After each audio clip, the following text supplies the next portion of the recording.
The sun was sharp the day Elsie first met Margot and Beverley. She held a palm to her eyes, cowered in its shade, felt as if the rays might slice her skin. She wore a new silk blouse for the occasion, something she'd never normally choose, and the tiny buttons at the back of her neck scratched terribly, as if the outfit knew it didn't belong on her. She'd rolled the sleeves back in a vain bid to cool herself down, and her freckled forearms had already started to redden. Her English complexion would never get used to the California heat. She glanced nervously at her shoes as she stood on the doorstep of what she knew was Beverley's house, the house Bev had described in the letters they'd been exchanging for months. As soon as Beverley opened the door, with that wide, beautiful face, those swimming pool eyes, that thick head of blonde hair, she felt frumpy. Bev's house, too, was beautiful, filled with the sorts of products Elsie could never afford herself. A Sony TV, a pink Belle Princess telephone, the one with the light-up dial that seemed unnecessarily showy. She was led through the hallway to the kitchen, passing a living room filled with mustard furniture and that print of the beautiful Chinese woman that all fashionable people seemed to own. She practically balked when she saw the striking red-haired woman, who must have been 10 years older than her and Beverley, leaning against the kitchen counter, a cigarette held to scarlet-painted lips. The smoke curled around her like something from those movie billboards you saw on Rodeo Drive. The woman lowered the cigarette and flashed a white smile. The kitchen clock ticked loudly above their heads. Elsie had been stunned. This was not what she'd expected the women, who had experienced exactly what she had experienced, to look like. In her mind, they were meek and apologetic, women you wouldn't look at twice on the street, women who could be trampled by men, conned, deceived. Women just like her. Beverley poured Elsie a drink, and the afternoon slipped into evening in a haze of Chardonnay and vodka cocktails. Elsie was not used to drinking cocktails. She spent her evenings with Dickens and Archimedes tangrams. So her thoughts soon felt fluid, dizzy. They ate food that Bev had prepared, a frozen Sara Lee lasagna, no one commenting on the fact that it was hugely overcooked, and they discussed their lives, their husbands, their unique and horrific shared experience. Elsie had to pinch herself on more than one occasion. Things she'd always concealed, things she had never dared share with anyone, were being splayed and dissected as if the women were chewing over the latest episode of Naked City. She was struck by the intimacy of it all. Until then, her past had been a secret stored against her skin, hidden from sight, a private responsibility. In meeting them, she would have to cut herself open, show the blood. Margot, Elsie felt, was overloud, and if she was honest, a bit obnoxious. She certainly didn't seem as affected by her husband's crimes as the gentler Beverley, who seemed so poised, so put together, but whose childlike vulnerability slipped out now and then. Bev seemed to flinch whenever Margot derided their husbands.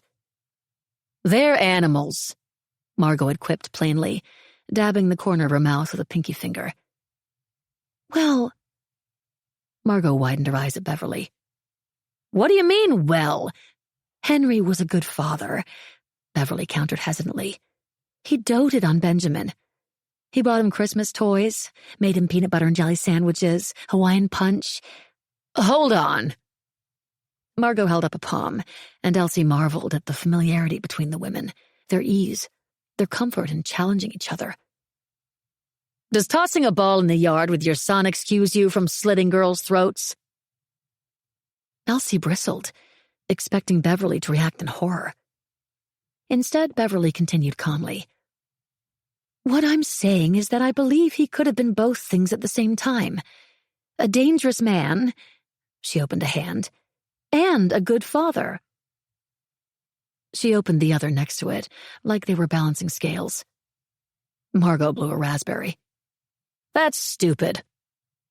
Elsie had watched, entranced by the interaction, as Beverley had tilted her head patiently and replied, "And what did Dr. Garvey say, Margot?"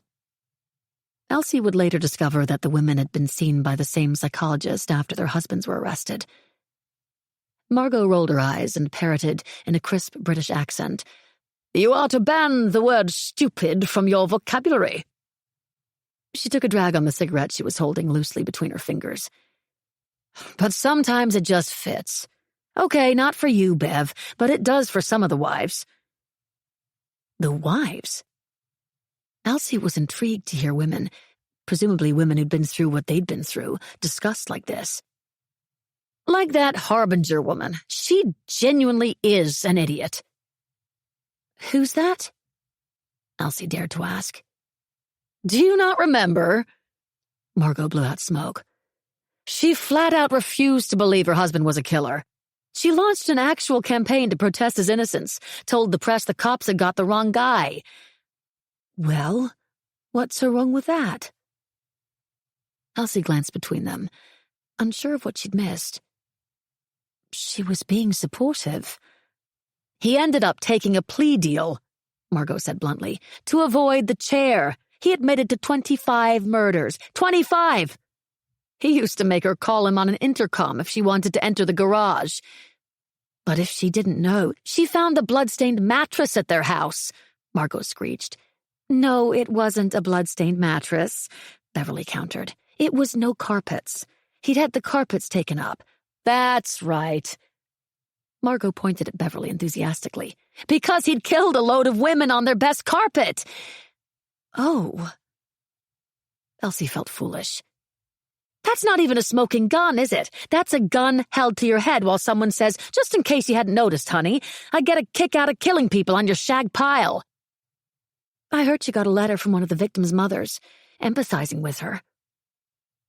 Beverley seemed to know what to say to calm Margot, Elsie noticed, to distract, to steer the conversation in a different way when things got heated.